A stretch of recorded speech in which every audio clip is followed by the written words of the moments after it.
آپ کے پاس میں 1914 میں جب ہماری حکومت تھی تو میں نے ایک دن گنا تھا کہ بنگلہ دیش کے ایئرپورٹ پہ 2014 میں کہ بنگلہ دیش کے شاہ جمال ایئرپورٹ ڈھاکہ کے اس پہ کراچی، لاہور اور اسلام آباد میں جتنی فورن ایئرلائنز آتی ہیں اس سے زیادہ بنگلہ دیش میں آتی تھی. They are part of the world. آپ بنگلہ دیش میں جائیں، ڈھاکہ میں جائیں، آپ کو نظر آئیں گے فورنر، اسٹریٹس میں نظر آئیں گے، جہاز میں نظر آئیں گے، ہوٹلز میں نظر آئیں گے. پاکستان تو اپنا ایک الگ سے ہو گیا ہے، ایک ببل میں رہا. السلام علیکم ویورز، میں ہوں احسان خان اور آپ دیکھ رہے ہیں ہمارا YouTube channel Ehsan reaction with Ehsan. میں امید کرتا ہوں آپ جہاں بھی ہوں گے انجوائے کرتے ہوں گے، مزے میں ہوں گے اور فٹ فاٹ ہوں گے. ویورز، بہت ہی اہم ویڈیو ہے کس طرح سے جو پاکستانی میڈیا ہے، پاکستانی میڈیا کے مین سٹریم میڈیا کے بڑے اینکرز یعنی پرومیننٹ جو اینکرز ہیں، انہوں نے ایک پروگرام کیا ہے دنیا نیوز کے اوپر کہ کس طرح سے جناب بنگلہ دیش کی جو اکانومی ہے وہ ہم سے اتنی بہتر کیوں ہے، اور اس کے ساتھ ساتھ پاکستان کے جو وزیر خزانہ ہے، ریونیو کے منسٹر ہیں، وہ بھی اس پروگرام میں انہوں نے پارٹیسپیٹ کیا ہے.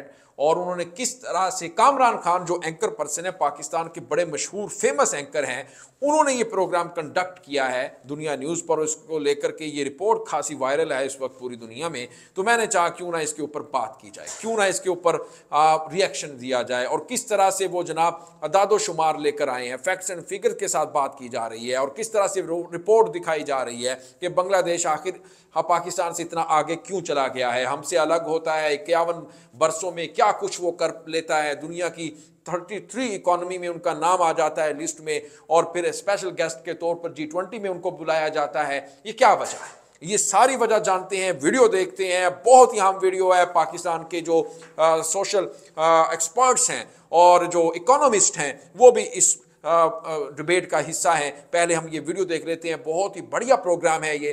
لے ویورز، بڑھتے ہیں ویڈیو کی طرف. اگر ابھی تک آپ نے ہمارے یوٹیوب چینل احسان ریئیکشن کو سبسکرائب نہیں کیا تو چینل کو جلدی سے سبسکرائب کر لیں اور بیل آئیکن بھی پریس کر دیں. ویڈیو کو لائک کیا کریں اور کامنٹ سیکشن میں آپ اپنی فیڈ بیک سے ہمیں ضرور آگاہ بھی کیا کریں. آپ نے ویڈیو انت تک، آخر تک ضرور دیکھنی ہے، کیونکہ اس ویڈیو میں سب کچھ بتا دیا گیا ہے جو آپ سننا چاہتے ہیں، جو آپ دیکھنا چاہتے ہیں. چلیں جی ویڈیو دیکھتے ہیں. 3 2 1 اینڈ کیو. ڈاکٹر مفتاح اسماعیل صاحب ہمارے ساتھ ہیں. یہ وزیر خزانہ ترقی کی تمام اعداد و شمار ہم نے سامنے رکھے. صاحب یہ بتائیے گا کہ ہمیں معلوم ہے کہ بنگلہ دیش میں بے پناہ کرپشن ہے. جس کرپشن کو ہم بات کرتے ہیں بے پناہ کرپشن ہے، بد انتظامی بھی ہے، کوئی بہت ہی ایفیشینٹ ایڈمنسٹریشن نہیں ہے، شدید مسائل ہیں، ٹریفک کے مسائل ہیں، بہت بڑے بڑے مسائل ہیں. لیکن GDP وہ کیا ہے، وہ کیا غلط ہم نے کیا جو کہ ہمیں مسلسل تنزلی کی جانب لے کے جا رہا ہے؟ بنگلہ دیش کی GDP شکریہ آپ کا. دیکھیے جو ڈاکٹر صاحب کی بات کو ذرا سی آگے بڑھا کے پھر آپ کا جواب دیتا ہوں کہ 98% پرائمری اسکول سے بچے وہاں پہ پڑھ کے نکل رہے ہیں. 98%. یہاں پہ 70% نہیں ہے جو پرائمری اسکول کمپلیٹ کر رہے ہیں. وہ ان کی زبان میں پڑھایا جا رہا ہے. جو بچہ وہاں سے پڑھ کے نکل رہا ہے اس کو سچ مچ آ رہا ہے. ہمارے یہاں یہ نہیں ہو رہا ہے. $150 بلین کی پچھلے سال ہندوستان نے ایکسپورٹ کری ہے آئی ٹی، جو کہ سعودی عرب کے تیل کی ایکسپورٹ سے زیادہ ہے. اب جب تو ہم تو آئی ٹی ایکسپورٹ اس لیے نہیں کر سکتے کہ لڑکے پڑھے لکھے نہیں ہیں. اس کے بعد جو انہوں نے بات کری کہ فیمیل لیبر فورس پارٹیسپیشن بہت زیادہ ہے. تو جب بنگلہ دیش کے اندر خواتین جو تھیں وہ کم تنخواہ پہ کام کرنے کے لیے ریڈی تھیں، وہ پروڈکٹیو بھی نہیں تھیں، تو اس وقت وہ کم تنخواہ پہ کام کر رہی تھیں. وہ بہت زیادہ ایفیشینٹ ہو رہی تھیں بیکاز گارمنٹ کی فیکٹری میں وہ لوگ کام کر رہے تھے. بہت کم تنخواہ تھی پاکستان سے بھی، لیکن وہ کام کر رہی تھی. فیمیل کی جو ریزرویشن ویج تھی وہ کم تھی. اس کی وجہ سے ان کا ایکسپورٹ بڑھ گیا. اب آبویسلی وہ ایک دنیا کی سپلائی چین میں آ گئے ہیں. جب آپ سیکنڈ بڑے ملک ہیں تو دنیا کی سپلائی چین میں آ گئے. پھر پاکستان کے اندر ٹیررزم کا مسئلہ رہا ہے جو کہ ایک بڑا سگنیفیکنٹ مسئلہ ہے.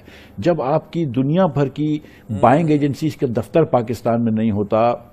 اب جو سیالکوٹ کا واقعہ ہوا اس کے بعد مجھے بتائیے کہ آپ کون فورنر پاکستان آ کے رہے گا جب آپ نے پوری دنیا کے اندر اکیلے اس قسم کی حرکتیں کرنی ہے کہ 18 سال کا بچہ آپ ڈیسائیڈ کرے گا کہ کون زندہ رہے کون نہ رہے. تو یہ مسائل تو پھر ہوں گے نا آپ کے پاس. میں 1914 میں جب ہماری حکومت تھی تو میں نے ایک دن گنا تھا کہ بنگلہ دیش کے ایئرپورٹ پہ 2014 میں کہ بنگلہ دیش کے شاہ جمال ایئرپورٹ ڈھاکہ کے اس پہ کراچی، لاہور اور اسلام آباد میں جتنی فورن ایئرلائنز آتی ہیں اس سے زیادہ بنگلہ دیش میں آتی تھی. They are part of the world. آپ بنگلہ دیش میں جائیں، ڈھاکہ میں جائیں، آپ کو نظر آئیں گے فورنر، اسٹریٹس میں نظر آئیں گے، جہاز میں نظر آئیں گے، ہوٹلز میں نظر آئیں گے. پاکستان تو اپنا ایک الگ سے ہو گیا ہے، ایک ببل میں رہ رہے ہیں ہم لوگ. ہم سچی بات یہ ہے کہ جب ریلیشنز کی بھی بات کرتے ہیں تو we are basically considered a big nuisance. مطلب ہم سے لوگ اس لیے بات کرتے ہیں کہ یہاں مسائل بہت ہیں, ہم اپرچونٹیز تو نہیں دے رہے. ہم نے کیا اس وقت کیا ہے پاکستان اور بنگلہ دیش کے اندر کوئی وسائل نہیں ہے. یہاں پہ ہم اتنی کاٹن گرو کر رہے ہیں, پاکستان کے پاس اس سے بہت زیادہ لینڈ ایریا ہے, پاکستان کے پاس اس سے مطلب بہت زیادہ وسائل ہیں, گیس بھی ہم اپنا نکالتے ہیں, تیل بھی کافی نکالتے ہیں وہاں پہ. مفتاح اسماعیل صاحب, ہم بھی پاکستان میں اگر دیکھیں تو انٹرنیشنلی ریکگنائز ہے, آپ بھی مانیں گے کہ اگر پاکستان میں ترقی کا کوئی پیریڈ رہا ہے تو وہ اس کا جب فیلڈ مارشل ایوب خان کی گورنمنٹ تھی, اس دوران پاکستان کی معاشی ترقی ظاہر ہے بڑی نمایاں رہی ہے. لیکن اس کے بعد تواتر سے 2 بڑی فوجی حکومتیں آئی ہیں, پھر کئی جو ہیں وہ ہماری جمہوری حکومتیں آئی ہیں. لیکن یہ کہ وہ جمہوریت جو ہے وہ مسائل کا حل نہیں دے پا رہی, اور خاص طور پہ پچھلے جو اب ہمارا 14 سال ہو گئے ہیں یہ والے اس فیز کے جمہوریت میں, اس میں تو یہ جو تنزلی ہم اس وقت بنگلہ دیش سے کمپیئر کر رہے ہیں تو اس میں سب سے زیادہ کنٹریبیوشن ان 14 سالوں کا ہمیں نظر آ رہا ہے. سر دیکھیں, ایک تو اس سے آپ اس طرح یہ کر لیں کہ اگر بنگلہ دیش ترقی کر سکتا ہے 30 سال میں تو ہمارے پاس تو بہت زیادہ وسائل ہیں, ہم بھی کر سکتے ہیں, لیکن ہم کو ترقی کی طرف جانے کی ضرورت ہوگی. ہم اس سمت میں نہیں جا رہے جس سمت میں ترقی ہوتی ہے. ہم سچ یہ جو گور بھائی نے بات کری کہ ہم آپس میں پالیٹکس کو کر دیا, یا اسلام سمجھے کہ national security is a very important thing for us. Afghanistan کا جہاد یہاں سے کر رہا ہے, کشمیر کا جہاد ہم کر رہے ہیں. اور آپ نے بڑی امپورٹنٹ پوائنٹ بیچ میں بات کی کہ 20 سال تو ہم یہاں پہ صرف دہشت گردی سے جنگ کرتے رہے ہیں, ہر روز ایک بم پھٹ رہا ہے, خود کچھ حملہ ہو رہا ہے, ظاہر ہے کہ اس نے بھی ہلا کے رکھ دیا. سر بہت اس سے فرق پڑا ہے. آپ کا مطلب آپ کا فورن بائر جب یہاں پہ نہیں آئے گا تو اس سے فرق پڑے گا.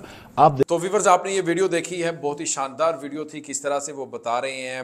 مفتاح اسماعیل صاحب ہیں وزیر خزانہ, اور کس طرح سے وہ اس کے اوپر ڈیٹیل سے بتا رہے ہیں کہ جو بنگلہ دیش کی جو ایکسپورٹس ہے وہ بھی پاکستان سے 2 گنا ہے, زیادہ ہے, ڈبل ہے, اور اس کے ساتھ ساتھ ان کا 1% پاکستانی 3 روپے بن جا رہے ہیں اب, اور ڈالر کا ریٹ ہے پاکستان میں 270 کے قریب ہونے کے قریب ہے. یعنی اس طرح سے بہت زیادہ مہنگائی, انفلیشن جو ریٹ ہے وہ بھی بڑھ رہا ہے, اور کس طرح سے جو خواتین ہیں, فیمیلز ہیں بنگلہ دیش میں, وہ کس طرح سے روزگار کما رہی ہیں, ارننگ کر رہی ہیں ٹیکسٹائل سیکٹر میں اسپیشلی, جس کی وجہ سے انہوں نے کہا کہ یہ بھی مین وجہ ہے بنگلہ دیش کی پاکستان سے بہتر جو اکانومی کی جو پوزیشن ہے اس پر لے کر جانے کو. اور اس کے ساتھ ساتھ انہوں نے یہ بھی بتایا اس ویڈیو میں, جس طرح سے ویورز آپ نے بھی دیکھا, کہ ہمارے جو لیڈرشپ ہیں ان کی ڈائریکشن اور ہے, اور جو بنگلہ دیش کی لیڈرشپ ہے ان کی ڈائریکشن اور ہے. یعنی ہمیں ضرورت ہے پاکستان کو کہ اپنی جو ڈائریکشن ہے, سمت جس کو کہتے ہیں اردو میں, وہ بالکل سیدھی کرنے کی ہے. یعنی اپنی اکانومی کو بہتر کرنی ہے. ہم پولیٹکس کرتے ہیں,